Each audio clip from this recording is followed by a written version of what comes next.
Buenos días, mi nombre es Mariana Morales de los Ríos, pertenezco a la sección número 1 de la materia de bienes y derechos reales, cursando el tercer trimestre de la carrera de Derecho en la Universidad Bicentenaria de Aragua.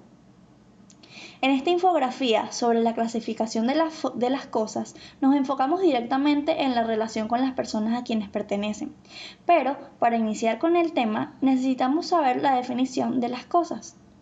Las cosas pueden clasificarse con cualquiera de sus cualidades, es decir, tamaño, color, rugosidad, etc. Pero en derecho solo se justifican las clasificaciones basadas en cualidades jurídicamente relevantes. Así como en otras ciencias sería absurdo estudiar clasificaciones que no fueran relevantes, es decir, desde el punto de vista propio de ellas. En este caso son interminables y que determinen el régimen jurídico aplicable a las cosas. Ahora bien, las clasificaciones de las cosas desde los puntos de vista jurídicamente relevantes serían interminables, como ya dijimos, de modo que hemos de limitarnos a aquellas clasificaciones fundadas en cualidades que tienen una relevancia jurídica general, o sea, que determinen en una medida significativa el régimen jurídico aplicable a las cosas.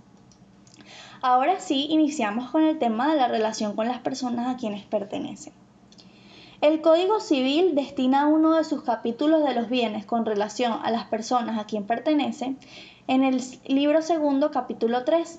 La primera norma al respecto es que los bienes pertenecen a la nación, a los estados, a las municipalidades, a los establecimientos públicos y demás personas jurídicas y a los particulares, diciéndonos esto en el artículo 538 del Código Civil. El legislador agrega que los bienes de la nación, de los estados y de las municipalidades son de dominio público o privado, artículo 539 del Código Civil, y que los bienes del dominio público, a su vez, pueden ser de uso público o de uso privado de la nación, de los estados y de las municipalidades.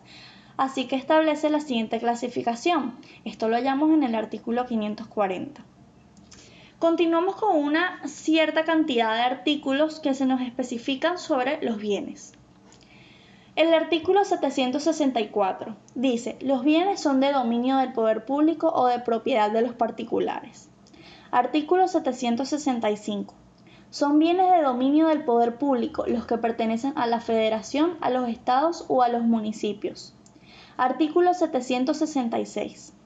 Los bienes del dominio del poder público se regirán por las disposiciones de este Código en cuanto no esté determinado por leyes especiales.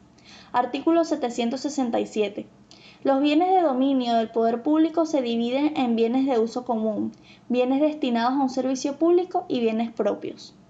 Artículo 768. Los bienes de uso común son inalienables e imprescriptibles. Pueden aprovecharse de ellos todos los habitantes con las restricciones establecidas por la ley, pero para aprovechamientos especiales se necesita conexión otorgada con los requisitos que prevengan las leyes respectivas. Artículo 769. Los que estorben el aprovechamiento de los bienes de uso común quedan sujetos a las penas correspondientes, a pagar los daños y perjuicios causados y a la pérdida de las obras que hubiesen ejecutado. Artículo 770. Los bienes destinados a un servicio público y los bienes propios pertenecen en pleno dominio a la Federación, a los estados o a los municipios, pero los primeros son inalienables e imprescriptibles, mientras no se les desafecte del servicio público o que se hayan destinados. Artículo 761. Cuando conforme a la ley pueda enajenarse y se enajene una vía pública, los propietarios de los predios colindantes gozarán del derecho del tanto en la parte que les corresponde, a cuyo efecto se les dará aviso de la enajenación.